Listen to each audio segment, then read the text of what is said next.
ਇਹ ਸੰਸਾਰ ਨੂੰ ਦੇਖਣ ਵਾਲੇ ਵਿਸ਼ੇਸ਼ ਤੌਰ 'ਤੇ ਦੋ ਅਲੱਗ-ਅਲੱਗ ਢੰਗ ਰਹੇ ਨੇ। ਇੱਕ ਨਜ਼ਰੀਆ ਹੈ ਕਿ ਇਹਨਾਂ ਪਦਾਰਥਾਂ ਨੂੰ ਭੋਗਣਾ ਹੈ, ਲੇਕਿਨ ਪਦਾਰਥਾਂ ਨੂੰ ਪੈਦਾ ਕਰਨ ਵਾਲੀ ਜੋਤ ਤੇ ਇਸ ਕੁਦਰਤ ਵਿੱਚ ਰਮੀ ਹੋਈ ਸ਼ਕਤੀ ਨੂੰ ਭੁਲਾ ਨਹੀਂ ਦੇਣਾ, ਬਲਕਿ ਉਸ ਦਾ ਰਸ ਮੰਨਣਾ ਹੈ। ਪਦਾਰਥਾਂ ਨੂੰ ਇਸ ਜੁਗਤ ਨਾਲ, ਇਸ ਢੰਗ ਨਾਲ ਭੋਗਣਾ ਕਿ ਉਹ ਭੋਗ ਵੀ ਧਰਮ ਦਾ ਕਰਮ ਬਣ ਜਾਵਣ। ਇੱਕ ਨਜ਼ਰੀਆ ਭੁੱਲੇ ਹੋਏ ਇਨਸਾਨ ਦਾ ਹੈ। ਸੰਸਾਰ ਉਹੀ ਹੈ, ਪਦਾਰਥ ਉਹੀ ਨੇ, ਕੋਈ ਵੀ ਅੰਤਰ ਨਹੀਂ। ਉਸੇ ਜ਼ਮੀਨ 'ਤੇ ਸੰਤ ਰਹਿੰਦਾ ਹੈ, ਉਸੇ 'ਤੇ ਸਾਕਤ ਰਹਿੰਦਾ ਹੈ। ਉਹੀ ਅਨਾਜ ਆਪਣਾ ਭੋਜਨ ਸਾਕਤ ਬਣਾਉਂਦਾ ਹੈ, ਉਹੀ ਅਨਾਜ ਆਪਣਾ ਭੋਜਨ ਸੰਤ ਬਣਾਉਂਦਾ ਹੈ। ਲੇਕਿਨ ਦੋਹਾਂ ਦੇ ਭੋਗਣ ਵਿੱਚ ਲੱਖਾਂ ਕੋਹਾਂ ਦਾ ਅੰਤਰ ਹੈ। ਸੰਤ ਜਦ ਭੋਜਨ ਤਿਆਰ ਵੀ ਕਰਦਾ ਹੈ ਤਾਂ ਇਸ ਨਜ਼ਰੀਏ ਨਾਲ ਉਸ ਨੂੰ ਤੱਕਦਾ ਹੈ, ਦਾਣੇ ਮਾਲਕ ਦੀ ਦਾਤ ਹਨ। ਆਟਾ ਬਣਿਆ ਹੈ, ਭੋਜਨ ਪਕਾ ਰਿਹਾ ਹਾਂ, ਨਾਲ ਸ਼ੁਕਰ ਸ਼ੁਕਰ ਸ਼ੁਕਰ ਸ਼ੁਕਰ ਦੇ ਗੀਤ ਵੀ ਗਾ ਰਿਹਾ। ਤੇਰੀ ਰਹਿਮਤ ਹੈ ਜੇ ਜੀਵਨ ਬਖਸ਼ਿਆ ਈ, ਤੇ ਇਸ ਦੇ ਨਿਰਬਾਹ ਵਾਸਤੇ ਇਹ ਅੰਨ ਦਾਣੇ ਵੀ ਪੈਦਾ ਕਰ ਦਿੱਤੇ ਨੇ। ਇਹ ਤੇਰੀ ਮਿਹਰਬਾਨੀ ਹੈ। ਸਾਕਤ ਵੀ ਉਹਨਾਂ ਪਦਾਰਥਾਂ ਨੂੰ ਭੋਗਦਾ ਹੈ, ਪਰ ਸਿਰਜਣਹਾਰ ਦਾ ਚੇਤਾ ਨਹੀਂ ਆਉਂਦਾ। ਉਸ ਦੇ ਮਨ ਵਿੱਚ ਖਿਆਲ ਹੈ, ਇਹ ਮੈਂ ਇਕੱਠੇ ਕੀਤੇ ਨੇ, ਮੇਰੀਆਂ ਚੀਜ਼ਾਂ ਨੇ, ਮੈਂ ਭੋਗਣੀਆਂ ਨੇ। ਜ਼ਬਾਨ ਦਾ ਚਸਕਾ ਜਿੰਨਾ ਪੂਰਾ ਕਰ ਸਕਾਂ ਕਰਨਾ ਹੈ। ਪਦਾਰਥ ਉਹੀ ਨੇ, ਉਹਨਾਂ ਨੂੰ ਪ੍ਰਾਪਤ ਕਰਨ ਵਾਸਤੇ ਪਾਪਾਂ ਵਿੱਚੋਂ ਵੀ ਗੁਜ਼ਰਨਾ ਪਿਆ ਤਾਂ ਪਰਵਾਹ ਨਾ ਕੀਤੀ। ਸਾਕਤ ਦਾ ਜੀਵਨ ਐਸਾ ਹੈ।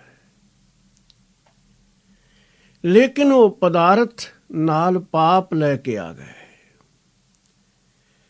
ਭਗਤ ਨੇ ਕਿਰਤ ਕੀਤੀ, ਧਨ ਕਮਾਇਆ, ਪਦਾਰਥ ਲਿਆਂਦੇ। ਇਹ ਪਦਾਰਥ ਨਾਲ ਪੁੰਨ ਲੈ ਕੇ ਆਏ, ਨੇਕ ਕਿਰਤ ਸੀ। ਭੋਗੇ ਵੀ ਉਸਨੇ ਇਸੇ ਤਰ੍ਹਾਂ ਪਰਮਾਤਮਾ ਦੀਆਂ ਦਾਤਾਂ ਜਾਣ ਕੇ।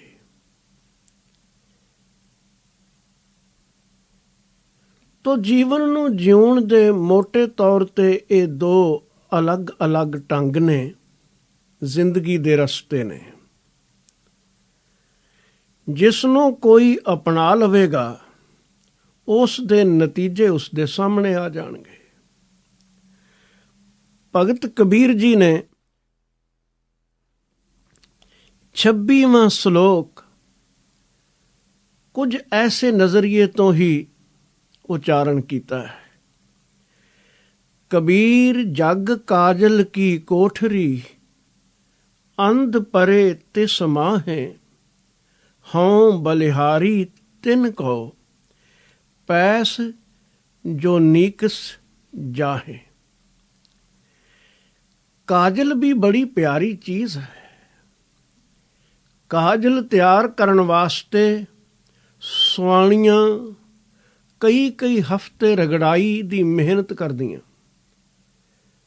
ਕਾਜਲ ਦਾ ਅਰਥ ਹੈ ਸਧਾਰਨ ਤੌਰ 'ਤੇ ਸੁਰਮਾ। ਹੈ ਕਾਲਖ, ਰੰਗ ਕਾਲਾ ਹੈ, ਪਰ ਰੰਗ ਦੇ ਕਾਲੇ ਹੋ ਜਾਣ ਨਾਲ ਕੋਈ ਚੀਜ਼ ਬੁਰੀ ਨਹੀਂ ਹੋ ਜਾਂਦੀ। ਕਾਲੇ ਕੱਪੜੇ ਸੂਫੀ ਦਰਵੇਸ਼ਾਂ ਦਾ ਲਿਬਾਸ ਰਹੇ ਨੇ। ਕ੍ਰਿਸ਼ਨ ਜੀ ਦੇ ਸਿਆਮ ਵਰਣ ਨੂੰ ਸੁੰਦਰਤਾ ਦਾ ਪ੍ਰਤੀਕ ਮੰਨਿਆ ਜਾਂਦਾ ਹੈ। ਤੋ ਕਾਜਲ ਦਾ ਅਰਥ ਕੇਵਲ ਕਾਲਖ ਨਹੀਂ, ਸੁਰਮਾ ਰਗੜਾਈ ਲਈ ਬੜੀ ਮਿਹਨਤ ਪੁਰਾਣੇ ਜ਼ਮਾਨਿਆਂ ਵਿੱਚ ਸੁਆਣੀਆਂ ਕਰਿਆ ਕਰਦੀਆਂ। ਅੱਖ ਵਿੱਚ ਪਾਉਣਾ, ਅੱਖ ਬੜੀ ਨਾਜ਼ੁਕ ਹੈ, ਇਸ ਲਈ ਕਿਧਰੇ ਐਸਾ ਕਣ ਨਾ ਰਹਿ ਜਾਏ ਜਿਹੜਾ ਅੱਖ ਵਿੱਚ ਪਾਇਆ ਰੜਕੇ।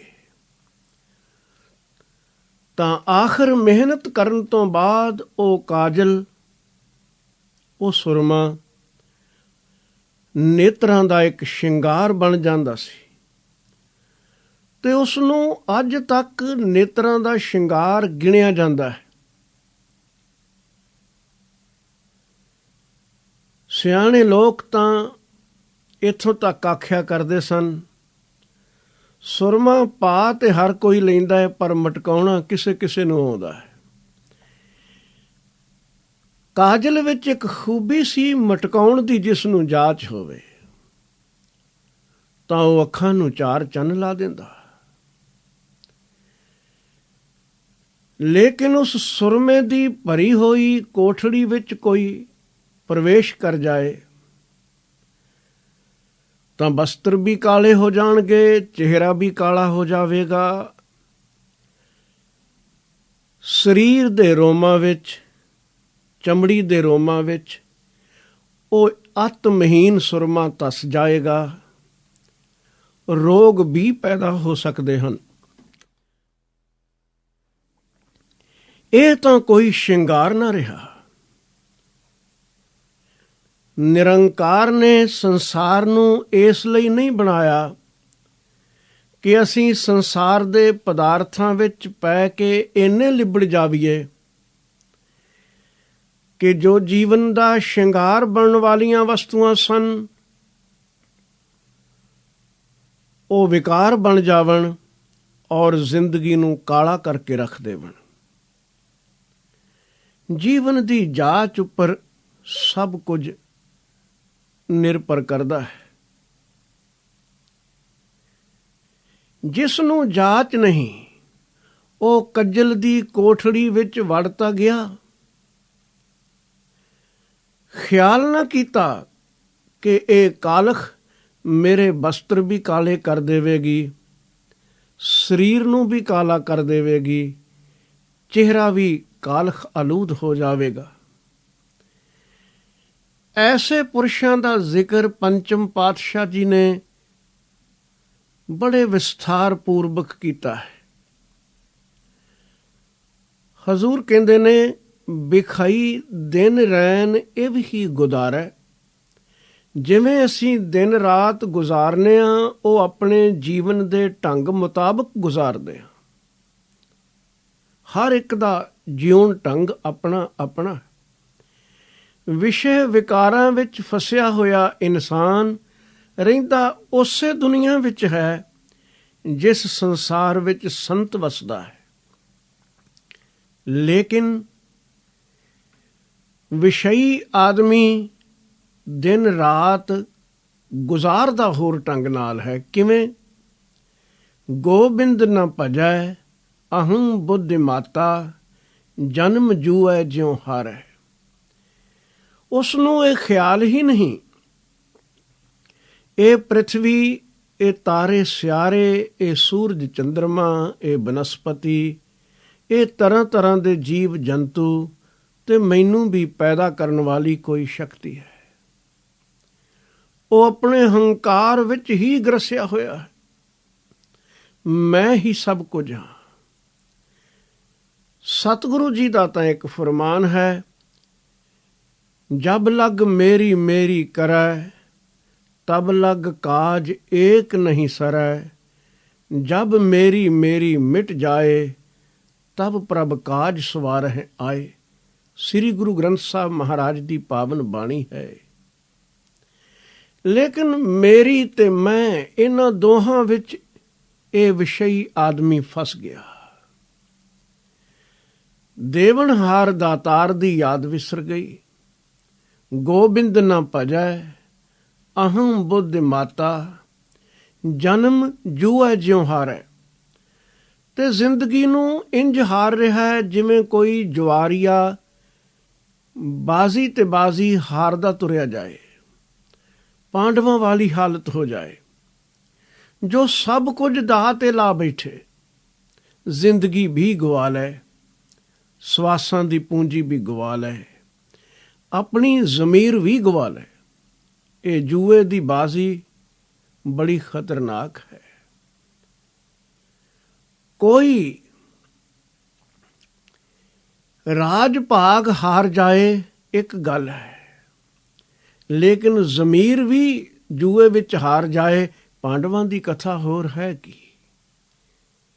5 ਪਾਂਡਵਾਂ ਦੀ ਇੱਕ ਪਤਨੀ ਔਰ ਲਾ ਦਿੱਤੀ ਜੂਏ ਦੀ ਬਾਜ਼ੀ ਤੇ।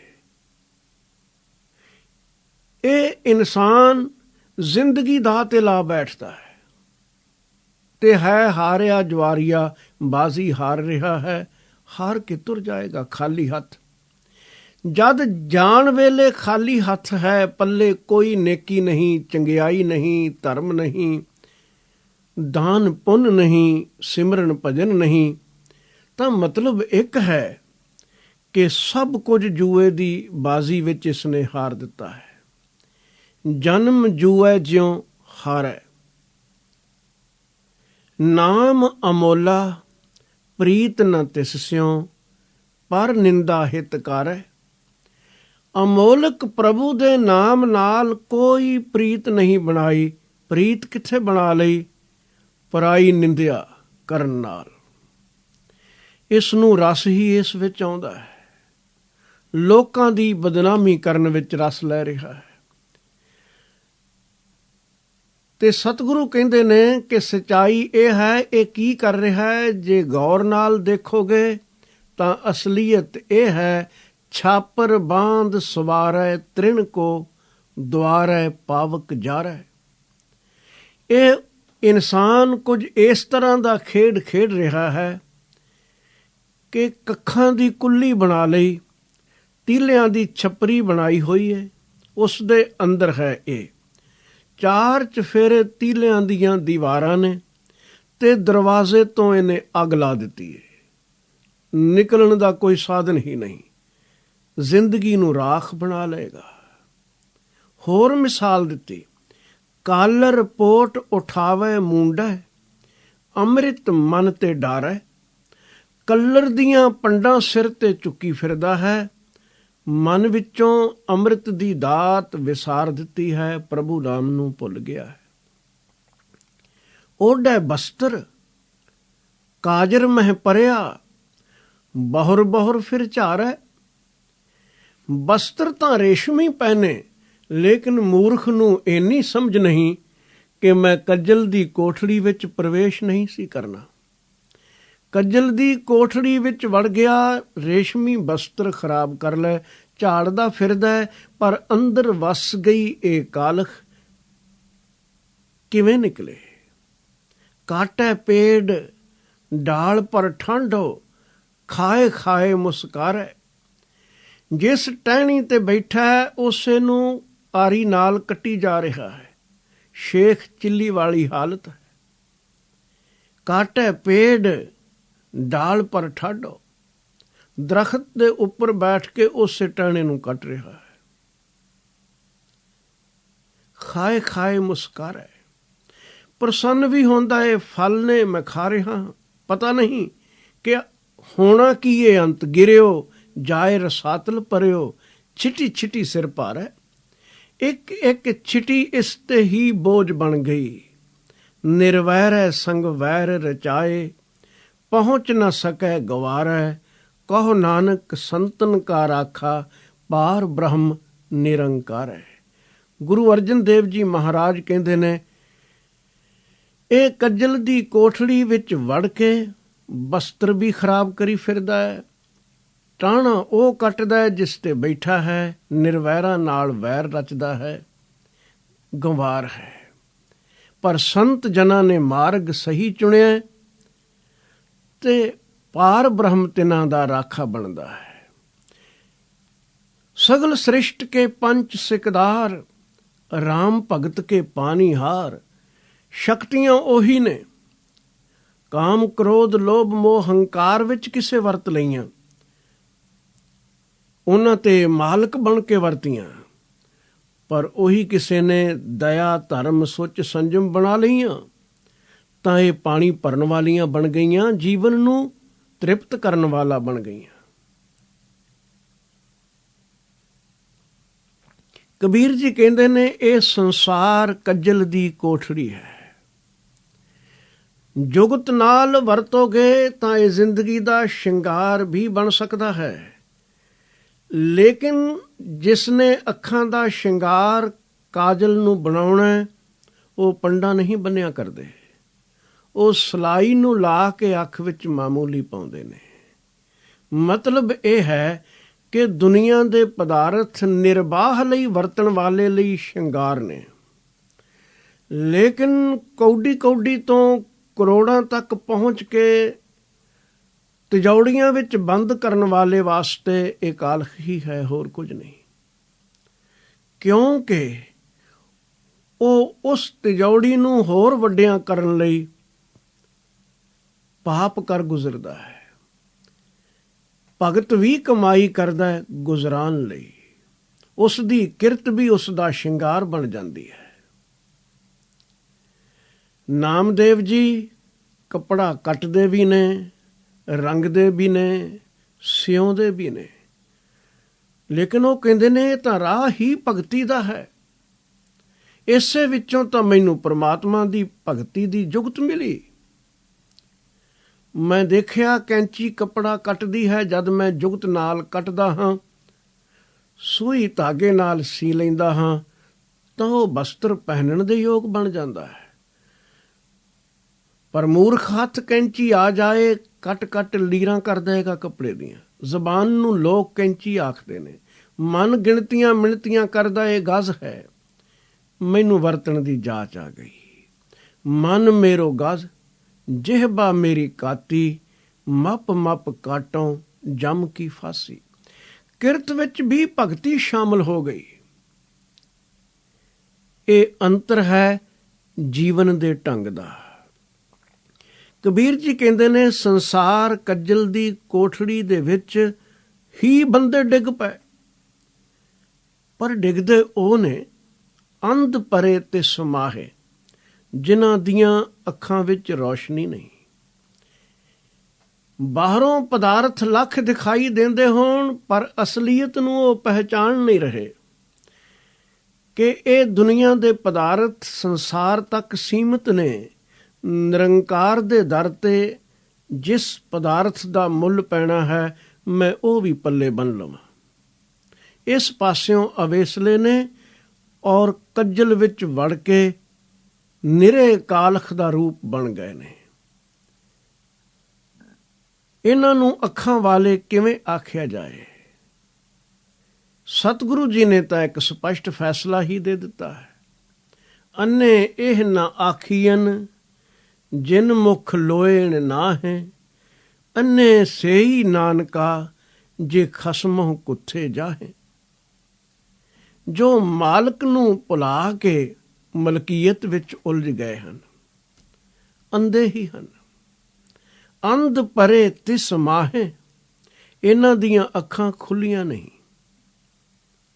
ਧਰਮ ਦੀ ਇਹਨਾਂ ਨੂੰ ਕੋਈ ਸਮਝ ਨਹੀਂ। ਪਰ ਕਬੀਰ ਸਾਹਿਬ ਕਹਿੰਦੇ ਨੇ ਇਸੇ ਸੰਸਾਰ ਵਿੱਚ ਕੁਝ ਪੁਰਸ਼ ਹਨ ਜਿਨ੍ਹਾਂ ਨੇ ਸੁਰਤੀ ਦੇ ਨੇਤਰਾਂ ਨੂੰ ਖੋਲ੍ਹਿਆ ਹੈ। ਉਹ ਜਾਗਰਿਤ ਹੋ ਕੇ ਸੰਸਾਰ ਵਿੱਚ ਵਿਚਰਦੇ ਨੇ, ਸੁਚੇਤ ਹੋ ਕੇ ਵਿਚਰਦੇ ਨੇ। ਇਸ ਲਈ ਰਹਿੰਦੇ ਬੇਸ਼ੱਕ ਇਸ ਕੱਜਲ ਦੀ ਕੋਠੜੀ ਵਿੱਚ ਨੇ, ਪਰ ਸਾਵਧਾਨੀ ਇੰਨੀ ਹੈ ਕਿ ਕਾਲਖ ਲੱਗਣ ਨਹੀਂ ਦਿੰਦੇ। ਪਦਾਰਥਾਂ ਨੂੰ ਭੋਗਦੇ ਹਨ। ਭਗਤ ਘਰ ਗ੍ਰਸਤ ਛੱਡ ਕੇ ਜੰਗਲਾਂ ਵੱਲ ਨਹੀਂ ਦੌੜਦਾ। ਇਹ ਤਾਂ ਘਰ ਦੀਆਂ ਜ਼ਿੰਮੇਵਾਰੀਆਂ ਤੋਂ ਭਗੌੜੇ ਲੋਕ ਨੇ ਜਿਹੜੇ ਜੰਗਲਾਂ ਵੱਲ ਚਲੇ ਗਏ। ਬਾਲ ਬੱਚੇ ਰੋਂਦੇ ਰਹੇ, ਤਿਨਾਂ ਦੀ ਜਾਨ ਨੂੰ ਕਿ ਜਨਮ ਦੇਣ ਤੋਂ ਬਾਅਦ ਪ੍ਰਤਿਪਾਲਣ ਵੇਲੇ ਦੌੜ ਗਏ ਹੋ। ਸੰਸਾਰ ਇੰਜ ਚੱਲ ਨਹੀਂ ਸਕਦਾ। ਹਰ ਵਿਅਕਤੀ ਭਗੌੜਾ ਹੋ ਜਾਏ, ਜ਼ਿੰਦਗੀ ਕੈਸੀ ਹੋ ਜਾਏਗੀ। ਦੂਜਿਆਂ ਤੇ ਬੋਝ ਬਣ ਗਏ। ਭਗਤ ਅਜਿਹਾ ਨਹੀਂ, ਉਹ ਇਸ ਕੱਜਲ ਦੀ ਕੋਠੜੀ ਦੇ ਵਿੱਚ ਰਹਿੰਦਾ ਹੈ, ਲੇਕਿਨ ਇਤਨਾ ਨਿਰਲੇਪ ਹੈ ਕਿ ਇਸ ਕੋਠੜੀ ਵਿੱਚੋਂ ਸਹੀ ਸਲਾਮਤ ਬੇਦਾਗ ਨਿਕਲ ਆਉਂਦਾ ਹੈ, ਸੁਰਖ ਰੂਹ ਹੈ। ਉਸ ਦੀ ਜ਼ਿੰਦਗੀ ਤੇ ਧੱਬਾ ਨਹੀਂ ਲੱਗਦਾ। ਪਦਾਰਥ ਭੋਗਦਾ ਹੈ ਪਰ ਲੋਭ ਨਹੀਂ। ਪਦਾਰਥ ਉਸ ਦੇ ਪਾਸ ਨੇ ਪਰ ਮੇਰੀ ਦਾ ਕੋਈ ਖਿਆਲ ਅੰਦਰ ਨਹੀਂ, ਮੋਹ ਨਹੀਂ। ਜੀਵਨ ਦੀ ਜਾਂਚ ਉਸ ਨੂੰ ਆ ਗਈ ਹੈ। ਜਿਸ ਨੂੰ ਜਾਂਚ ਆ ਗਈ, ਕਬੀਰ ਸਾਹਿਬ ਕਹਿੰਦੇ ਨੇ, ਉਹਨਾਂ ਮਨੁੱਖਾਂ ਤੋਂ ਮੈਂ ਸਦਕੇ ਜਾਂਦਾ ਹਾਂ, ਕੁਰਬਾਨ ਹਾਂ। ਇਹਨਾਂ ਜੀਵਨ ਗਵਾਇਆ ਨਹੀਂ। ਜਿਨ੍ਹਾਂ ਨੇ ਜੀਵਨ ਹੀ ਗਵਾ ਲਿਆ, ਉਹਨਾਂ ਨੇ ਕਰੋੜਾਂ ਛੱਡ ਅਰਬਾਂ ਖਰਬਾਂ ਵੀ ਕਿਉਂ ਨਾ ਇਕੱਠੇ ਕੀਤੇ ਹੋਣ, ਕਿਸ ਅਰਥ ਨੇ। ਅਸਲੀ ਨਤੀਜਾ ਤਾਂ ਇੱਕ ਹੈ। ਜਿਵੇਂ ਕੋਈ ਜੂਏ ਖਾਨੇ ਗਿਆ, ਉਸਨੇ ਕੁਝ ਬਾਜ਼ੀਆਂ ਖੇਡੀਆਂ, ਸਾਰੀ ਰਾਤ ਜੂਏ ਦਾ ਅੱਡਾ ਚੱਲਣਾ ਸੀ। ਇੰਜ ਪ੍ਰਤੀਤ ਕਰਦਾ ਹੈ, ਮਹਿਸੂਸ ਕਰਦਾ ਹੈ, ਇਹ ਬਾਜ਼ੀ ਵੀ ਜਿੱਤ ਲਈ, ਇਹ ਵੀ ਜਿੱਤ ਲਈ, ਇਹ ਸਰਮਾਇਆ ਮੇਰੇ ਪਾਸ ਹੈ। ਲੇਕਿਨ ਜੋ ਆਖਰੀ ਨਤੀਜਾ ਸੀ, ਆਉਣ ਵੇਲੇ ਪੱਲੇ ਕੌਡੀ ਵੀ ਨਹੀਂ ਸੀ। ਸਭ ਕੁਝ ਉੱਥੇ ਹੀ ਹਾਰ ਕੇ ਆ ਗਿਆ।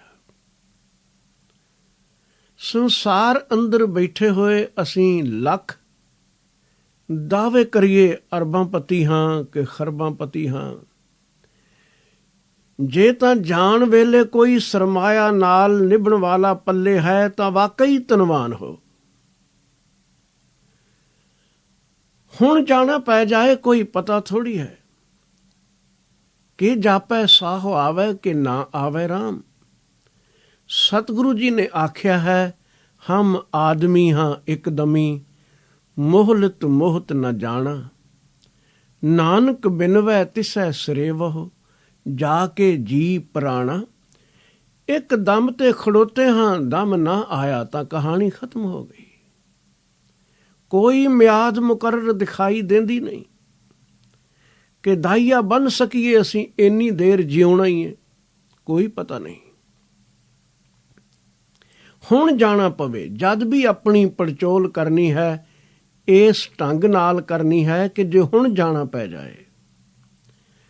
ਈਮਾਨਦਾਰੀ ਨਾਲ ਆਪਣਾ ਆਪਾ ਦੇਖਾਂਗੇ ਤਾਂ ਛੁਪਿਆ ਆਪਣੇ ਤੋਂ ਕੁਝ ਨਹੀਂ। ਕੁਝ ਹਨ ਐਸੇ ਕੀਤੇ ਹੋਏ ਕਰਮ ਜਿਹੜੇ ਦਰਗਾਹ ਵਿੱਚ ਸਹਾਈ ਹੋ ਜਾਣਗੇ।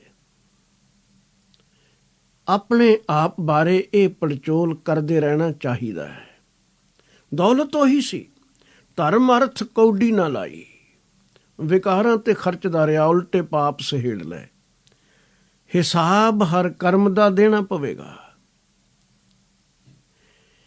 ਇੱਕ ਵਿਅਕਤੀ ਨੇ ਉਹ ਨੇਕੀ ਦੇ ਕਾਰਜਾਂ ਤੇ ਲਗਾਈ ਹੈ, ਨੇਕੀ ਨਾਲ ਕਮਾਈ ਹੈ, ਇਹੀ ਮਾਇਆ ਸਹਿਯੋਗੀ ਬਣ ਗਈ, ਪੁੰਨ ਕਰਮ ਕਰਨ ਦੇ ਅਰਥ ਲੱਗ ਗਈ। ਕੱਜਲ ਦੀ ਕੋਠੜੀ ਵਿੱਚ ਸੰਸਾਰ ਵਿੱਚ ਵਿਚਰਦਿਆਂ ਹੋਇਆਂ ਜਿਹੜੇ ਬੇਦਾਗ ਨਿਕਲ ਆਏ, ਕਬੀਰ ਜੀ ਕਹਿੰਦੇ ਨੇ, ਉਹਨਾਂ ਤੋਂ ਮੈਂ ਸਦਕੇ ਹਾਂ। ਉਹਨਾਂ ਨੂੰ ਜੀਵਨ ਦੀ ਜੁਗਤ ਆ ਗਈ। ਹਾਂ ਬਲਿਹਾਰੀ ਤਿੰਨ ਕੋ ਪੈਸ ਜੋ ਨੀਕਸ ਜਾਏ, ਜੋ ਨਿਕਲ ਗਏ। ਪਏ ਤਾਂ ਜ਼ਰੂਰ, ਸੰਸਾਰ ਵਿੱਚ ਸਾਡਾ ਜਨਮ ਹੋਇਆ ਹੈ, ਇਸੇ ਵਿੱਚ ਵਿਚਰਨਾ ਹੈ, ਪਰ ਸਾਵਧਾਨ ਇੰਨੇ ਰਹੇ ਕਿ ਕਾਲਖ ਨਾਲ ਲਿਬੜੇ ਨਹੀਂ। 27ਵੇਂ ਸ਼ਲੋਕ ਅੰਦਰ ਭਗਤ ਜੀ ਫਰਮਾਨ ਕਰਦੇ ਨੇ, ਕਬੀਰ ਇਹੋ ਤਨ ਜਾਏਗਾ, ਸਕਹੁ ਤੱਲੇ ਹੋ ਬਹੋਰ। ਨਾਂਗੇ ਪਾਵਹੁ ਤੇ ਗਏ, ਜਿਨ ਕੇ ਲੱਖ ਕਰੋੜ। ਕਹਿੰਦੇ ਨੇ ਮੈਂ ਇੱਕ ਅਟਲ ਸਚਾਈ ਤੇਰੇ ਸਾਹਮਣੇ ਰੱਖ ਦੇਵਾਂ। ਆਦਮੀ ਦੇ ਪਾਸ ਮੌਤ ਦੀ ਚਰਚਾ ਕਰੋ ਤਾਂ ਉਹ ਆਖਦਾ ਹੈ ਇਹ ਬਦਸ਼ਗਨੀ ਦੀ ਗੱਲ ਹੈ। ਮੌਤ ਤੋਂ ਘਬਰਾਉਂਦਾ ਹੈ ਇਹ ਮਨੁੱਖ। ਕਬੀਰ ਜੀ ਕਹਿੰਦੇ ਨੇ ਪਰ ਮੈਂ ਸਚਾਈ ਨੂੰ ਛੁਪਾਵਾਂ ਕਿਵੇਂ? ਇਹ ਸਰੀਰ ਨਾਸ ਹੋ ਜਾਣਾ, ਇਸ ਨੇ ਸਦਾ ਬੈਠ ਰਹਿਣਾ ਨਹੀਂ। ਜਿਸ ਨੂੰ ਤੂੰ ਘਰ ਮੰਨ ਲਿਆ ਹੈ ਉਹ ਆਤਮਾ ਦਾ ਘਰ ਤਾਂ ਇੱਕ ਪਾਸੇ, ਸਰੀਰ ਦਾ ਘਰ ਵੀ ਨਹੀਂ। ਬਾਬਾ ਫਰੀਦ ਜੀ ਨੇ ਬੜੇ ਪਿਆਰੇ ਬਚਨ ਕਹੇ। ਉਹਨਾਂ ਆਖਿਆ ਫਰੀਦਾ ਗੋਰ ਨਿਮਾਣੀ ਛੱਡ ਕਰੇ, ਨਿਘਰਿਆ ਘਰ ਆਓ। ਸਰ ਪਰ ਮੈਥੈ ਆਵਣਾ, ਮਰਨ ਹੋ ਨਾ ਡਰਿਆ ਹੋ। ਉਹ ਨਿਘਰਿਆ, ਤੂੰ ਲੱਖ ਆਖ ਮੈਂ ਇੰਨੇ ਘਰਾਂ ਦਾ ਮਾਲਕ ਹਾਂ, ਹੈ ਨਿਘਰਾ ਹੀ। ਜਿਸ ਕਾਇਆ ਨੂੰ ਤੂੰ ਆਪਣਾ ਰੂਪ ਸਮਝ ਲਿਆ ਹੈ, ਇਸ ਦਾ ਟਿਕਾਣਾ ਵੀ ਕਬਰ ਵਿੱਚ ਹੋਣਾ ਹੈ। ਕਬਰ ਆਵਾਜ਼ ਦੇ ਦੇ ਕੇ ਕਹਿ ਰਹੀ ਹੈ ਮੇਰੇ ਪਾਸ ਆਉਣਾ ਹੀ ਪਵੇਗਾ। ਇਸ ਦੇਹ ਨੇ ਸਦਾ ਬੈਠ ਨਹੀਂ ਰਹਿਣਾ। ਕਿਤਨੀ ਖੂਬਸੂਰਤ ਹੋਵੇ, ਕਿਤਨੀ ਬਲਵਾਨ ਹੋਵੇ, ਇਸ ਵਿੱਚ ਕਿਤਨਾ ਚਤੁਰ ਦਿਮਾਗ ਕਿਉਂ ਨਾ ਹੋਵੇ, ਸਰੀਰ ਬਿਨਸਨਹਾਰ ਹੈ, ਬਿਨਸੇਗਾ ਹੀ। ਇਸ ਲਈ ਕਬੀਰ ਜੀ ਨੇ ਤਾਕੀਦ ਕੀਤੀ ਹੈ, ਕਬੀਰ ਗਰਬ ਨਾ ਕੀਜੀਐ, ਦੇਹੀ ਦੇਖ ਸੁਰੰਗ। ਆਜ ਕਾਲ ਤਜ ਜਾਹੋਗੇ, ਜਿਉਂ ਕਾਂਚੁਰੀ ਭੁਯੰਗ। ਜਿਵੇਂ ਸਰਪ ਆਪਣੀ ਕੁੰਜ ਕਿੰਨੀ ਰੰਗ ਬਰੰਗੀ ਖੂਬਸੂਰਤ ਕਿਉਂ ਨਾ ਹੋਵੇ, ਇੱਕ ਦਿਨ ਤਿਆਗ ਕੇ ਅਗਾਂਹ ਨਿਕਲ ਜਾਂਦਾ ਹੈ। ਇਉਂ ਇਸ ਆਤਮਾ ਨੇ ਇਸ ਸਰੀਰ ਦੀ ਕੁੰਜ ਨੂੰ ਛੱਡ ਕੇ ਇੱਕ ਦਿਨ ਤੁਰ ਜਾਣਾ ਹੈ। ਕੋਈ ਕਦੀ ਰੁਕਿਆ ਨਹੀਂ। ਮਨੁੱਖ ਰੁਕਣਾ ਚਾਹੁੰਦਾ ਜ਼ਰੂਰ ਹੈ, ਜਾਣਦਾ ਤਾਂ ਨਾਮ ਲੈਣਾ ਵੀ ਬੁਰਾ ਸਮਝਦਾ ਹੈ। ਇਹ ਤਾਂ ਮੌਤ ਨੂੰ ਵੀ ਇਸ ਦਾ ਵਸ ਚੱਲੇ ਤੇ ਆਖੇ ਅਜੇ ਰੁਕ ਜਾ। ਇੱਕ ਸ਼ਾਇਰ ਨੇ 2 ਪੰਕਤੀਆਂ ਲਿਖੀਆਂ ਨੇ। ਮੁਲਕੇ ਅਦਮ ਸੇ ਮੁਝੇ ਹੁਕਮੇ ਸਫਰ ਕੀਆ ਥਾ ਕਿਉਂ। ਮੈਨੂੰ ਇਸ ਸੰਸਾਰ ਤੇ ਭੇਜਿਆ ਕਿਉਂ ਸੀ ਜੇ ਬੁਲਾ ਹੀ ਲੈਣਾ ਹੀ। ਮੁਲਕੇ ਅਦਮ ਸੇ ਮੁਝੇ ਹੁਕਮੇ ਸਫਰ ਕੀਆ ਥਾ ਕਿਉਂ। ਕਾਰੇ ਜਹਾਂ ਦਰਾਜ਼ ਹੈ, ਕੁਛ ਮੇਰਾ ਇੰਤਜ਼ਾਰ ਕਰ। ਰੁਕ ਜਾ। ਲੇਕਿਨ ਮੌਤ ਕਦੀ ਰੁਕੀ ਨਹੀਂ। ਕਬੀਰ ਜੀ ਨੇ ਇਸੇ ਲਈ ਆਖਿਆ ਸਕਹੁਤ ਲੇਹੋ ਬਹੋਰ। ਜੇ ਇਸ ਸਰੀਰ ਨੂੰ ਨਾਸ ਹੋਣ ਤੋਂ ਰੋਕ ਸਕਦੇ ਹੋ ਤੇ ਬਚਾ ਲਓ। ਪਰ ਇਹ ਕੁਦਰਤ ਦਾ ਨਿਯਮ ਨਹੀਂ। ਜੋ ਆਇਆ ਸੋ ਚੱਲ ਸੀ, ਸਭ ਕੋਈ ਆਈ ਵਾਰੀ ਹੈ। ਹਾਂ ਇੱਕ ਕੰਮ ਕਰਨ ਵਾਲਾ ਹੈ, ਜਿਸ ਕੇ ਜੀ ਪ੍ਰਾਣ ਹੈ, ਕਿਉਂ ਸਾਹਿਬ ਮਨੋਂ ਵਿਸਾਰੀ ਹੈ। ਜਿਸ ਮਾਲਕ ਨੇ ਜ਼ਿੰਦਗੀ ਦਿੱਤੀ ਹੈ ਉਸ ਨੂੰ ਕਿਉਂ ਭੁਲਾਉਣਾ ਹੋਇਆ। ਇਹ ਤਨ ਤਾਂ ਜਾਏਗਾ ਹੀ, ਇਹ ਰੁਕਣ ਵਾਲਾ ਨਹੀਂ। ਜਨਮ ਦੇ ਨਾਲ ਹੀ ਮੌਤ ਦੀ ਘਟਨਾ ਵਰਤਣੀ ਸ਼ੁਰੂ ਹੋ ਗਈ। ਪਲ ਪਲ ਕਰਕੇ ਇਹ ਪੂੰਜੀ ਘਟਦੀ ਜਾ ਰਹੀ ਹੈ ਔਰ ਸਰੀਰ ਇੱਕ ਦਿਨ ਨਸ਼ਟ ਹੋਵੇਗਾ। ਕਬੀਰ ਇਹੋ ਤਨ ਜਾਏਗਾ, ਸਕਹੁ ਤਲੇਹੋ ਬਹੋਰ।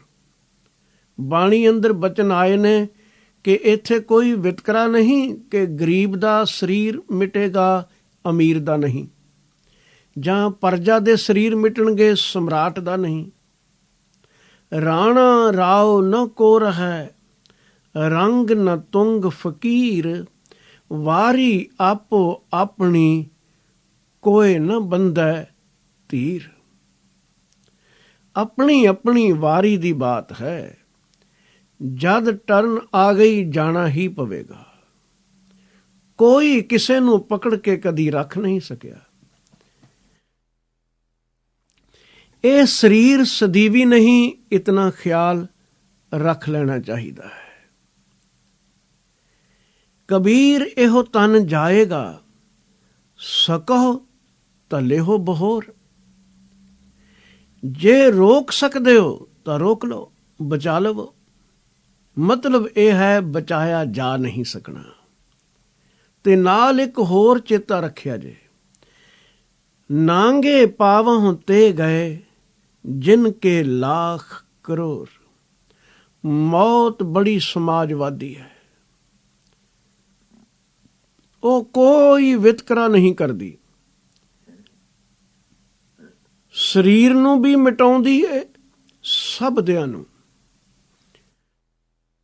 ਵਰਤਦੀ ਹੈ, ਸਭਨਾਂ ਦੇ ਉੱਪਰ ਤੇ ਬਿਲਕੁਲ ਬਰਾਬਰ। ਜੇ ਗਰੀਬ ਆਪਣੀ ਝੌਂਪੜੀ ਨਾਲ ਨਹੀਂ ਲਿਜਾ ਸਕਦਾ ਤਾਂ ਅਮੀਰ ਆਪਣੇ ਮਹੱਲ ਵੀ ਨਹੀਂ ਲਿਜਾ ਸਕਦਾ। ਨਾਂਗੇ ਆਵਨ ਨਾਂਗੇ ਜਾਣਾ, ਕੋਏ ਨ ਰਹਿ ਹੈ ਰਾਜਾ ਰਾਣਾ। ਰਾਮ ਰਾਜਾ ਨੌਨਿਧ ਮੇਰਾ, ਸੰਪੈ ਹੇਤ ਕਲਤ ਧਨ ਤੇਰਾ। ਕਬੀਰ ਜੀ ਨੇ ਆਖਿਆ ਹੈ, ਦੇਖੋ ਖਿਆਲ ਰੱਖੋ, ਆਵਿਤ ਸੰਗ ਨ ਜਾਤ ਸੰਗਾਤੀ, ਕਹਾਂ ਭਇਓ ਦਰ ਬਾਂਧੇ ਹਾਥੀ। ਲੰਕਾ ਗढ़ ਸੋਨੇ ਕਾ ਭਇਆ, ਮੂਰਖ ਰਾਵਨ ਕਿਆ ਲੈ ਗਿਆ। ਕਹਿ ਕਬੀਰ ਕਿਛ ਗੁਣ ਵਿਚਾਰ, ਚੱਲੇ ਜੁਆਰੀ ਦੋਏ ਹੱਥ ਚਾਰ। ਜੁਆਰੀਏ ਵਾਂਗੂ, ਹਾਰੇ ਹੋਏ ਜੁਆਰੀਏ ਵਾਂਗੂ ਦੋਨੋਂ ਹੱਥ ਝਾੜ ਕੇ ਮਨੁੱਖ ਤੁਰ ਗਿਆ। ਸਰੀਰ ਨਾਲ ਆਇਆ ਸੀ, ਉਹ ਵੀ ਨਾਲ ਲੰਘਿਆ। ਚਾਰ ਭਰਾ ਛੱਡ ਕੇ ਹੀ ਆਉਂਦੇ ਨੇ ਸ਼ਮਸ਼ਾਨ ਭੂਮੀ ਤੱਕ ਵੀ। ਨੰਗੇ ਪੈਰੀਂ ਚਲਾ ਗਿਆ, ਨੰਗਾ ਆਇਆ ਨੰਗਾ ਗਿਆ। ਜੋ ਦਿਨ ਆਵਹਿ ਸੋ ਦਿਨ ਜਾਹੀ, ਕਰਨਾ ਕੂਚ ਰਹਿਨ ਥਿਰ ਨਾਹੀ। ਭਗਤ ਰਵਿਦਾਸ ਜੀ ਕਹਿੰਦੇ ਨੇ, ਸੰਗ ਚਲਤ ਹੈ ਹਮ ਵੀ ਚੱਲਣਾ, ਦੂਰ ਗਵਨ ਸਿਰ ਉੱਪਰ ਮਰਨਾ। ਮੌਤ ਸਿਰ ਤੇ ਖੜੋਤੀ ਹੈ, ਜਾਣਾ ਨੰਗੇ ਪੈਰੀ ਹੈ। ਮੌਤ ਨੇ ਕੋਈ ਵਿਤਕਰਾ ਨਹੀਂ ਕਰਨ ਦੇਣਾ ਕਿ ਅਮੀਰ ਵਿੱਚੋਂ ਕੁਝ ਸਰਮਾਏ ਦਿਓ ਲੈ ਜਾਏਗਾ। ਨਾਂਗੇ ਪਾਵਹੁ ਤੇ ਗਏ ਜਿਨ ਕੇ ਲਾਖ ਕਰੋੜ। ਜਿਨ੍ਹਾਂ ਦੇ ਪਾਸ ਲੱਖਾਂ ਕਰੋੜਾਂ ਸਨ। ਗੁਰੂ ਤੇਗ ਬਹਾਦਰ ਸਾਹਿਬ ਜੀ ਨੇ ਫਰਮਾਇਆ, ਮਨ ਨੂੰ ਮੁਖਾਤਬ ਕਰਦਿਆਂ ਹੋਇਆਂ, ਹਰ ਜਸ ਰੇ ਮਨਾ ਗਾਇ ਲੈ, ਜੋ ਸੰਗੀ ਹੈ ਤੇਰੋ। ਅਵਸਰ ਬੀਤਿਓ ਜਾਤ ਹੈ, ਸਮਾਂ ਲੰਘਦਾ ਜਾਂਦਾ ਹੈ, ਕਹਿਓ ਮਾਨ ਲੈ ਮੇਰੋ। ਮੇਰੀ ਗੱਲ ਮੰਨ, ਤੂੰ ਜਿੱਧਰ ਧਿਆਨ ਲਾ ਕੇ ਬੈਠ ਗਿਆ ਹੈ, ਸਨੇਹ ਬਣਾ ਲਿਆ ਹੈ, ਸੰਪਤ ਰਥ ਧਨ ਰਾਜ ਸਿਉ ਅਤ ਨੇਹੁ ਲਗਾਇਓ। ਕਾਲ ਫਾਸ ਜਬ ਗਲ ਪਰੀ, ਸਭ ਭਇਓ ਪਰਾਇਓ। ਸਭ ਬੇਗਾਨਾ ਹੋ ਜਾਣਾ ਹੈ, ਕੋਈ ਹੋਰ ਮਾਲਕ ਬਣ ਕੇ ਬੈਠੇਗਾ ਔਰ ਤੈਨੂੰ ਸਾਫ਼ ਦਿਖਾਈ ਵੀ ਦਿੰਦਾ ਹੈ। ਗੁਰੂ ਤੇਗ ਬਹਾਦਰ ਸਾਹਿਬ ਜੀ ਨੇ ਖੂਬ ਚੋਟ ਕੀਤੀ ਹੈ। ਐਸਾ ਨਹੀਂ ਕਿ ਤੈਨੂੰ ਦਿਖਾਈ ਨਹੀਂ ਦਿੰਦਾ। ਤੇਰੇ ਵੇਖਦਿਆਂ ਵੇਖਦਿਆਂ ਕਿਤਨੇ ਲੋਕ ਸੰਸਾਰ ਤੋਂ ਤੁਰ ਗਏ। ਸਰੀਰ ਵੀ ਇੱਥੇ ਛੱਡ ਗਈ ਆਤਮਾ। ਪਦਾਰਥ ਤਾਂ ਨਾਲ ਲੈ ਜਾਣ ਦਾ ਕੋਈ ਸਵਾਲ ਹੀ ਨਹੀਂ ਸੀ। ਲੇਕਿਨ ਸਭ ਨੂੰ ਦੇਖਣ ਦੇ ਬਾਵਜੂਦ ਵੀ ਤੂੰ ਅਕਲ ਗ੍ਰਹਿਣ ਕਰਨ ਨੂੰ ਅਜੇ ਤੱਕ ਤਿਆਰ ਨਹੀਂ। ਜਾਨ ਬੂਝ ਕੇ ਬਾਬਰੇ ਤੈਂ ਕਾਜ ਬਿਗਾਰਿਓ। ਫਿਰ ਵੀ ਪਾਪ ਕਰ ਕਰਕੇ ਦੌਲਤ ਇਕੱਠੀ ਕਰਨ ਵੱਲ ਲੱਗਾ ਹੋਇਆ ਹੈ, ਸੰਕੋਚ ਹੀ ਨਹੀਂ ਕਰਦਾ। ਜਾਨ ਬੂਝ ਕੇ ਬਾਬਰੇ ਤੈਂ ਕਾਜ ਬਿਗਾਰਿਓ। ਪਾਪ ਕਰਤ ਸੁਖ ਚਿਓ ਨਹੀਂ, ਨਹਿ ਗਰਭ ਨਿਵਾਰਿਓ। ਹੰਕਾਰ ਦਾ ਵੀ ਭਰਿਆ ਪਿਆ ਹੈ।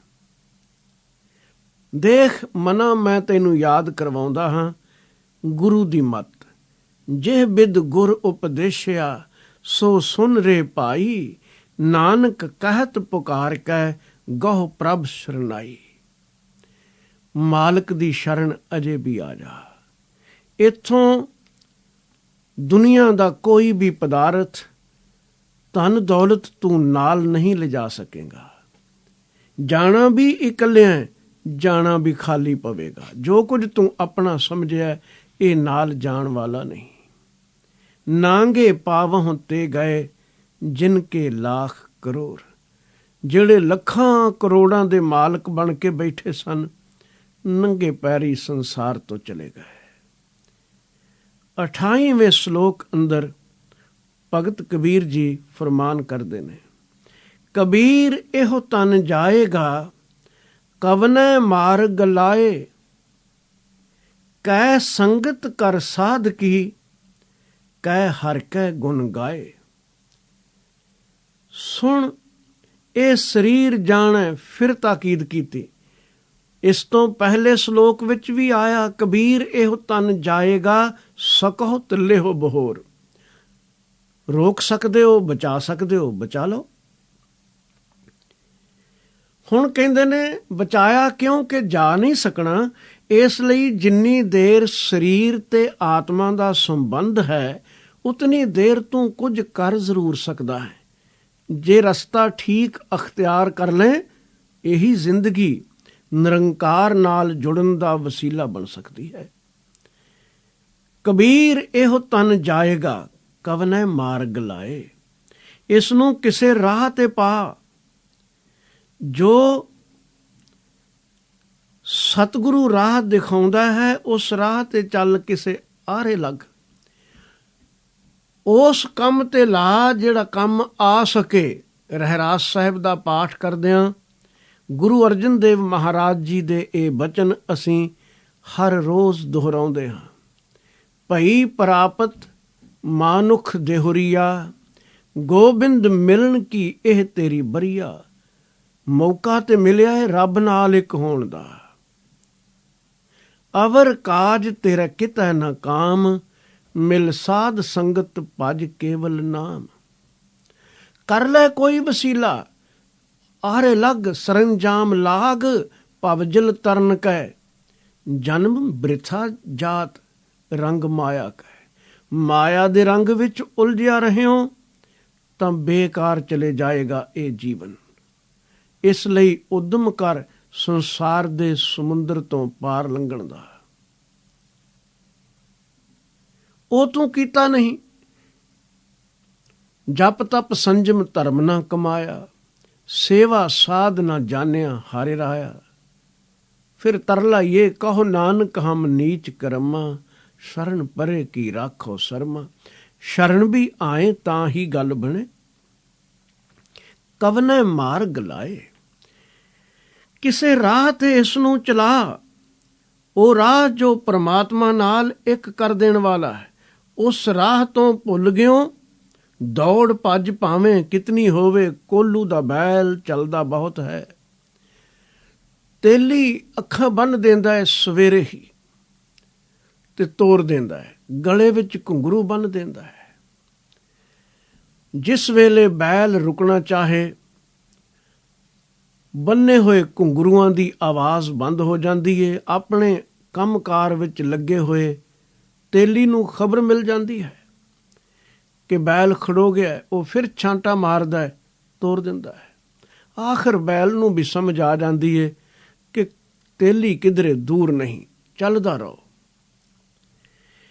ਲੇਕਿਨ ਜਦੋਂ ਸ਼ਾਮ ਨੂੰ ਅੱਖਾਂ ਖੋਲਦਾ ਹੈ ਤੇਲੀ ਬਲਦ ਦੀਆਂ, ਤੇ ਬਲਦ ਉੱਥੇ ਦਾ ਉੱਥੇ ਹੀ ਖੜੋਤਾ ਹੈ ਜਿੱਥੋਂ ਚੱਲਿਆ ਸੀ। ਬਸ ਉਸੇ ਸਰਕਲ ਵਿੱਚ ਦੌੜਦਾ ਰਿਹਾ। ਮਨੁੱਖ ਦੀ ਹਾਲਤ ਵੀ ਕੁਝ ਇਸੇ ਤਰ੍ਹਾਂ ਦੀ ਕੋਲੂ ਦੇ ਬੈਲ ਵਾਲੀ ਹੈ। ਚੱਲਦਾ ਬਹੁਤ, ਪਹੁੰਚਦਾ ਕਿਧਰੇ ਵੀ ਨਹੀਂ। ਘੁੰਗਰੂ ਵੀ ਛਣਕਦੇ ਨੇ। ਇਸ ਨੂੰ ਪ੍ਰਤੀਤ ਹੁੰਦਾ ਹੈ ਬੜੀ ਯਾਤਰਾ ਹੋ ਰਹੀ ਹੈ। ਮਾਇਆ ਦੀ ਖਣਕਾਰ ਇਉਂ ਪ੍ਰਤੀਤ ਕਰਵਾਉਂਦੀ ਹੈ ਬੜੀਆਂ ਕਾਮਯਾਬੀਆਂ ਪਾ ਲਈਆਂ ਨੇ। ਪਰ ਬਲਦ ਦੇ ਘੁੰਗਰੂ ਤਾਂ ਇੱਕ ਹੋਰ ਗੱਲ ਸੀ। ਮੈਂ ਇੱਕ ਕਹਾਣੀ ਸੁਣੀ। ਇੱਕ ਫਿਲਾਸਫਰ ਆਦਮੀ ਤੇਲੀ ਦੇ ਕੋਲ ਤੇਲ ਕਢਵਾਉਣ ਲਈ ਆਇਆ। ਬੈਠਾ ਰਿਹਾ, ਵਿਚਾਰਵਾਨ ਸੀ। ਉਸਨੇ ਦੇਖਿਆ ਕਿ ਜੇ ਬੈਲ ਰੁਕਿਆ 2-4 ਦਫਾ ਤਾਂ ਉਸੇ ਵੇਲੇ ਤੇਲੀ ਨੇ ਆਪ ਪ੍ਰਾਣੀ ਮਾਰੀ। ਉਸਨੇ ਤੇਲੀ ਨੂੰ ਪੁੱਛਿਆ, ਤੈਨੂੰ ਪਤਾ ਕਿੰਜ ਲੱਗ ਜਾਂਦਾ ਹੈ ਕਿ ਬਲਦ ਖੜਾ ਹੋ ਗਿਆ ਹੈ? ਤੂੰ ਤੇ ਆਸੇ ਪਾਸੇ ਕੰਮ ਕਰਦਾ ਫਿਰਦਾ ਸੀ। ਤੇਲੀ ਨੇ ਆਖਿਆ, ਰਾਜ਼ ਬੜਾ ਛੋਟਾ ਹੈ। ਇਸ ਦੇ ਗਲੇ ਵਿੱਚ ਘੁੰਗਰੂ ਬੰਨੇ ਹੋਏ ਨੇ, ਟੱਲੀਆਂ ਨੇ। ਇਹ ਚੱਲਦਾ ਹੈ, ਟੱਲੀਆਂ ਖੜਕਦੀਆਂ ਨੇ। ਜਦ ਖੜਾ ਹੋ ਜਾਂਦਾ ਹੈ, ਟੱਲੀ ਖੜਕਣੀ ਬੰਦ ਹੋ ਜਾਂਦੀ ਹੈ। ਮੈਨੂੰ ਪਤਾ ਲੱਗ ਜਾਂਦਾ ਹੈ, ਮੈਂ ਆਣ ਪ੍ਰਾਣੀ ਮਾਰਦਾ ਹੈ, ਤੁਰ ਪੈਂਦਾ ਹੈ। ਫਿਲਾਸਫਰ ਆਖਰ ਫਿਲਾਸਫਰ। ਉਸਨੇ ਆਖਿਆ, ਭਲਾ ਇਹ ਦੱਸ, ਜੇ ਬਲਦ ਖੜਾ ਹੋ ਕੇ ਸਿਰ ਹਿਲਾਈ ਜਾਏ ਤੇ ਘੁੰਗਰੂ ਵੱਜਦੇ ਰਹਿਣ, ਫਿਰ ਕੀ ਕਰੇਗਾ? ਤੇਲੀ ਨੇ ਹੱਥ ਜੋੜੇ, ਮਹਾਂਪੁਰਸ਼ਾ ਚੱਲਦਾ ਬਣ, ਤੇਲ ਲੈ ਤੇ ਤੁਰ, ਮੇਰਾ ਬਲਦ ਨਾ ਸੁਣ ਲਵੇ। ਆਦਮੀ ਤਾਂ ਇੰਨਾ ਵੀ ਬੇਈਮਾਨ ਹੈ। ਕੋਲੂ ਦੇ ਬੈਲ ਦੀ ਤਰ੍ਹਾਂ ਚੱਲਦਾ ਬਹੁਤ, ਤੇ ਬਲਕਿ ਇੰਨਾ ਬੇਈਮਾਨ ਵੀ ਹੈ ਕਿ ਚੱਲਣਾ ਵੀ ਨਾ ਪਵੇ ਤੇ ਮੇਰੇ ਘੁੰਗਰੂ ਵੀ ਛਣਕਦੇ ਰਹਿਣ, ਬੋਲ ਬਾਲਾ ਵੀ ਬਣਿਆ ਰਹੇ, ਦੁਨੀਆ ਵਿੱਚ ਸੋਭਾ ਵੀ ਹੋਵੇ, ਪ੍ਰਾਪਤੀਆਂ ਵੀ ਹੋਣ। ਮਨੁੱਖ ਇਤਨਾ ਚਾਲਾਕ ਹੈ। ਇਸ ਨੂੰ ਮਾਰਗ ਤੋਂ ਖੁੰਝਣ ਦੇ ਕਾਰਨ ਜਨਮ ਜਨਮਾਂਤਰਾਂ ਵਿੱਚ ਭਟਕਣਾ ਪੈਂਦਾ ਹੈ। ਇਸ ਲਈ ਕਬੀਰ ਜੀ ਕਹਿੰਦੇ ਨੇ, ਸਾਵਧਾਨ ਹੋ, ਕਿਸੇ ਰਾਹ ਚੱਲ। ਰਾਹ ਤੋਂ ਕੁੱਥੇ ਦਾ ਜ਼ਿਕਰ ਜਿਸ ਵੇਲੇ ਸਤਿਗੁਰੂ ਗੁਰੂ ਅਰਜਨ ਦੇਵ ਮਹਾਰਾਜ ਜੀ ਨੇ ਕੀਤਾ, ਆਖਣ ਲੱਗੇ, ਮੈਂ ਦੇਖਦਾ ਹਾਂ ਜਾਮਾ ਤਾਂ ਮਨੁੱਖ ਦਾ ਮਿਲਿਆ, ਪਰ ਕਰਤੂਤ ਕਿਉਂਕਿ ਮਨੁੱਖ ਵਾਲੀ ਨਹੀਂ ਸੀ, ਇਹਨੇ ਬੇਕਾਰ ਗਵਾ ਲਿਆ। ਮਾਨੁੱਖ ਬਿਨ ਬੂਝੇ ਬਿਰਥਾ ਆਇਆ। ਬੜੇ ਅਡੰਬਰ ਕੀਤੇ ਇਸਨੇ। ਅਨੇਕ ਸਾਜ ਸ਼ਿੰਗਾਰ ਬਹੁ ਕਰਤਾ, ਪਰ ਸ਼ਿੰਗਾਰ ਤਾਂ ਲੋਕ ਮੁਰਦੇ ਦੇ ਵੀ ਕਰ ਦਿੰਦੇ ਨੇ, ਜਿਉਂ ਮ੍ਰਿਤਕ ਉਡਾਇਆ। ਜ਼ਿੰਦਗੀ ਨਾਮ ਦੀ ਤਾਂ ਕੋਈ ਚੀਜ਼ ਇਸ ਅੰਦਰ ਦਿਸਦੀ ਨਹੀਂ। ਕੋਈ ਆਖੇਗਾ ਜੀ ਦੌੜ ਭੱਜ ਤਾਂ ਬੜੀ ਕਰਦਾ ਸੀ, ਦੌਲਤ ਬਥੇਰੀ ਇਕੱਠੀ ਕੀਤੀ। ਤਾਂ ਸਤਿਗੁਰੂ ਜੀ ਨੇ ਆਖਿਆ, ਦੌਲਤ ਇਕੱਠੀ ਕੀਤੀ ਦਾ ਅਰਥ ਨਹੀਂ, ਦੌਲਤ ਚੰਗੇ ਪਾਸੇ ਲਾਈ ਵੀ। ਤਾਏ ਤਾਏ ਕ੍ਰਿਪਨ ਸ਼ਰਮ ਕੀਨੋ, ਸੂਮ ਬਣ ਕੇ ਇਕੱਠੀ ਕਰੀ ਗਿਆ। ਤਾਏ ਤਾਏ ਕ੍ਰਿਪਨ ਸ਼ਰਮ ਕੀਨੋ, ਇਕੱਤਰ ਕਰੀ ਹੈ ਮਾਇਆ। ਦਾਨ ਪੁੰਨ ਨਹੀਂ ਸੰਤਨ ਸੇਵਾ, ਕਿਤ ਹੀ ਕਾਜ ਨਾ ਆਇਆ। ਕਰ ਆ ਭਰਨ ਸਵਾਰੀ ਸੇਜਾ, ਕਾਮਨ ਥਾਟ ਬਣਾਇਆ। ਸੰਗ ਨਾ ਪਾਇਓ ਆਪਣੇ ਭਰਤੇ, ਪੇਖ ਪੇਖ ਦੁੱਖ ਪਾਇਆ। ਬੜੇ ਸ਼ਿੰਗਾਰ ਕੀਤੇ, ਲੇਕਿਨ ਕੰਤ ਦਾ ਸੰਗ ਨਾ ਮਿਲਿਆ। ਉਹਨਾਂ ਸ਼ਿੰਗਾਰਾਂ ਨੂੰ ਦੇਖ ਕੇ ਹੀ ਝੂਰਨਾ ਪਿਆ। ਸਾਰੋ ਦਿਨਸ ਮਜ਼ੂਰੀ ਕਰਤਾ, ਤੋਹ ਮੂਸਲੇ ਛਰਾਇਆ। ਖੇਦ ਭਇਓ ਬੇਗਾਰੀ, ਨਿਆਈ ਕਰਕੇ ਕਾਮ ਨਾ ਆਇਆ। ਇਸ ਤਰ੍ਹਾਂ ਦੀ ਹਾਲਤ ਹੈ ਇਸ ਮਨੁੱਖ ਦੀ। ਇਸ ਲਈ ਕਬੀਰ ਜੀ ਸਾਵਧਾਨ ਕਰਦੇ ਨੇ, ਕਿਸੇ ਰਾਹ ਤੇ ਚੱਲ ਮਿੱਤਰਾ, ਜੋ ਮੰਜ਼ਿਲ ਤੱਕ ਲੈ ਜਾਏ। ਕਬੀਰ ਇਹੋ ਤਨ ਜਾਏਗਾ, ਸਰੀਰ ਨੇ ਇੱਕ ਦਿਨ ਬਿਨਸ ਜਾਣਾ ਹੀ। ਸਾਵਧਾਨ ਹੋ, ਕਵਨੇ ਮਾਰਗ ਲਾਏ। ਫਿਰ ਅਗਾਂਹ ਮਾਰਗ ਦੱਸਦੇ ਵੀ ਨੇ। ਬੜੇ ਮਿਹਰਬਾਨ ਨੇ ਭਗਤ ਕਬੀਰ ਜੀ। ਕਹਿ ਸੰਗਤ ਕਰ ਸਾਧ ਕੀ, ਕਹਿ ਹਰ ਕਹਿ ਗੁਣ ਗਾਏ। ਉਹ ਜਾਂ ਸਾਧ ਦੀ ਸੰਗਤ ਕਰਿਆ ਕਰ, ਬੰਦਗੀ ਵਾਨਾਂ ਦਾ ਸੰਗ ਬਣਾ, ਜਿਵੇਂ ਹੋ ਸਕੇ ਬਣਾ। ਸਾਕਤ ਦੇ ਸੰਗ ਤੋਂ ਦੂਰ ਦੌੜ ਜਾਈ ਤੇ ਸੰਤ ਵੱਲ ਦੌੜ ਕੇ ਜਾਈ। ਕਬੀਰ ਸਾਕਤ ਸੰਗ ਨ ਕੀਜੀਐ, ਦੂਰਹਿ ਜਾਈਐ ਭਾਗ। ਬਾਸਨ ਕਾਰੋ ਪਰਸੀਐ, ਤੋ ਕੱਛ ਲਾਗੈ ਦਾਗ। ਉੱਥੋਂ ਬਚੀ। ਪਰ ਜਹ ਸਾਧੂ ਕਾ ਸੰਗ, ਤਹਾਂ ਚੱਲ ਜਾਈਐ। ਕਿਛ ਹਿਰਦੈ ਉਪਜੈ ਗਿਆਨ, ਗੋਬਿੰਦ ਗੁਣ ਗਾਈਐ। ਵਜੀਦ ਆਖਦਾ ਹੈ ਕਿ ਸਾਧੂ ਦੀ ਸੰਗਤ ਕਰੀ। ਕਹਿ ਸੰਗਤ ਕਰ ਸਾਧ ਕੀ, ਜਾਂ ਹਰੀ ਦੇ ਪਿਆਰਿਆਂ ਦੀ ਸੰਗਤ ਕਰ, ਜਾਂ ਹਰੀ ਦੇ ਗੁਣ ਗਾ। ਇਹ ਰਸਤਾ ਹੈ। ਕਹਿ ਹਰ ਕਹਿ ਗੁਣ ਗਾਏ। ਉਸ ਮਾਲਕ ਦੀ ਸਿਫਤ ਸਲਾਹ ਕਰ। ਇਹੀ ਤੇਰੇ ਕੰਮ ਆਉਣ ਵਾਲੀ ਹੈ। ਇਹ ਬੰਦਗੀ ਦੀ ਦੌਲਤ ਸਾਥ ਦੇਵੇਗੀ। ਤੋ ਜੁਗਤ ਨਾਲ ਜਿਉਣਾ, ਇਹ ਗੁਰੂ ਸਮਝਾਉਂਦਾ ਹੈ। ਭਾਈ ਗੁਰਦਾਸ ਜੀ ਨੇ ਜ਼ਿਕਰ ਕੀਤਾ ਹੈ ਆਪਣੇ ਕਵਿਤ ਸਵਈਆਂ ਵਿੱਚ, ਮਿਸਾਲਾਂ ਦੇ ਕੇ। ਉਹ ਕਹਿੰਦੇ ਨੇ ਜੈਸੇ ਗੁਆਰ ਗਾਇਨ ਚਰਾਵਤ ਜਤਨ ਬਨ। ਗਵਾਲਾ ਗਊਆਂ ਚਾਰਨ ਲਈ ਲੈ ਕੇ ਜਾਂਦਾ ਹੈ, ਬੜਾ ਸਾਵਧਾਨ ਰਹਿੰਦਾ ਹੈ ਕਿ ਇਹ ਕਿਧਰੇ ਕਿਸੇ ਦੇ ਖੇਤ ਵਿੱਚ ਨਾ ਪੈ ਜਾਣ। ਇਹ ਇੰਦਰੀਆਂ ਦੇ ਪਸ਼ੂ ਵੀ ਦੂਜਿਆਂ ਦੇ ਖੇਤ ਚਰਨਾ ਚਾਹੁੰਦੇ ਨੇ, ਸਾਵਧਾਨੀ ਦੀ ਲੋੜ ਹੈ, ਕਿਸੇ ਦਾ ਹੱਕ ਨਾ ਖੋਵੀਂ। ਜੈਸੇ ਗੁਆਰ ਗਾਇਨ ਚਰਾਵਤ ਜਤਨ ਬਨ। ਖੇਤ ਨਾ ਪਰਤ ਸਭੈ ਚਰਤ ਅਗਾਇਕ ਹੈ। ਇਹ ਤ੍ਰਿਪਤ ਵੀ ਹੋਣ, ਖੇਤਾਂ ਵਿੱਚ ਵੀ ਨਾ ਪੈ ਜਾਣ। ਜੈਸੇ ਰਾਜਾ ਧਰਮ ਸਰੂਪ ਰਾਜਨੀਤੀ ਵਿਖੇ। ਨੀਤੀ ਵਿੱਚ ਨਿਪੁੰਨ ਪਰ ਧਰਮੀ ਸਮਰਾਟ।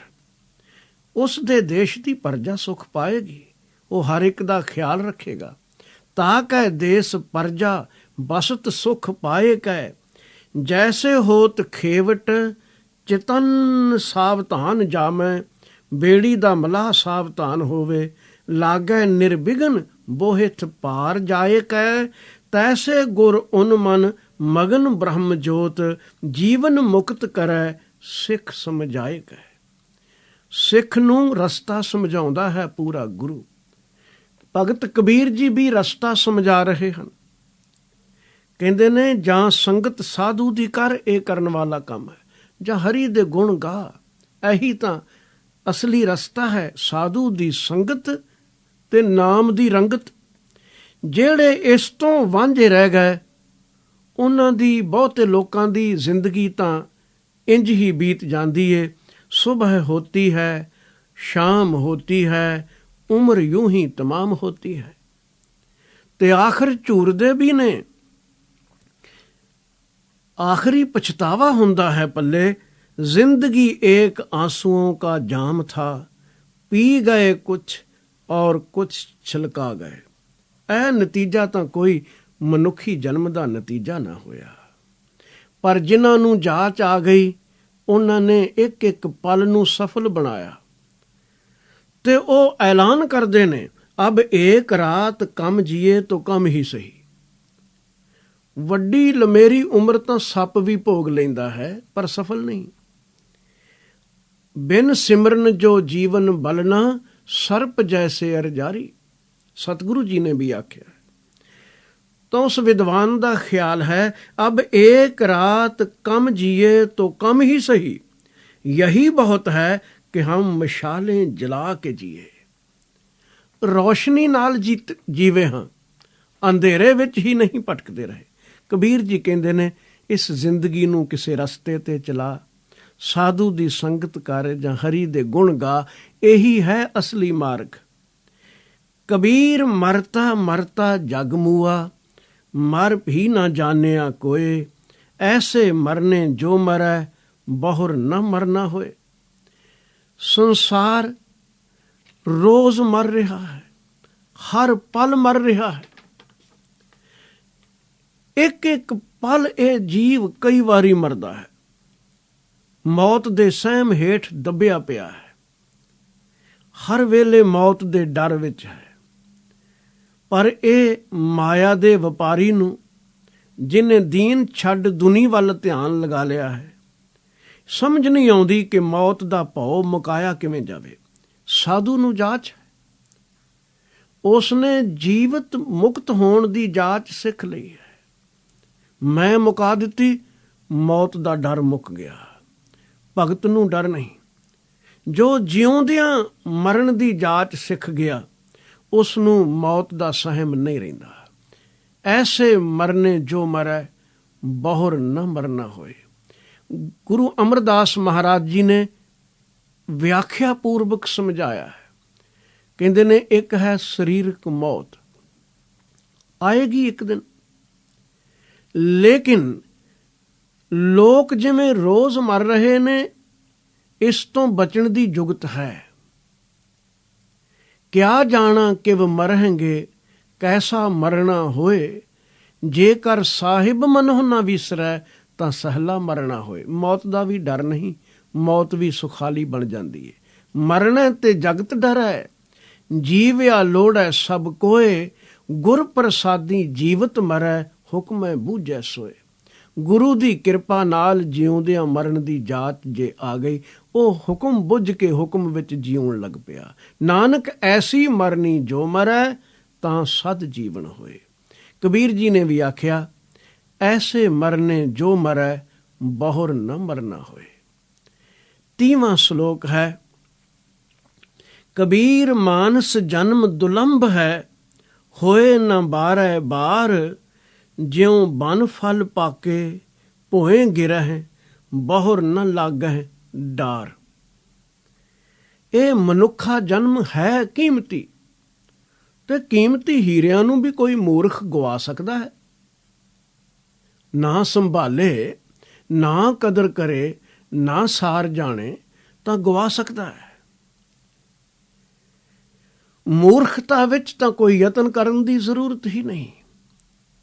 ਪਰ ਇਸ ਦਾ ਅਰਥ ਇਹ ਨਹੀਂ ਕਿ ਜੇ ਕਿਸੇ ਮੂੜ ਨੂੰ ਹੀਰੇ ਦੀ ਸਾਰ ਨਹੀਂ ਤੇ ਉਹ ਹੀਰਾ ਕੀਮਤੀ ਨਹੀਂ ਸੀ।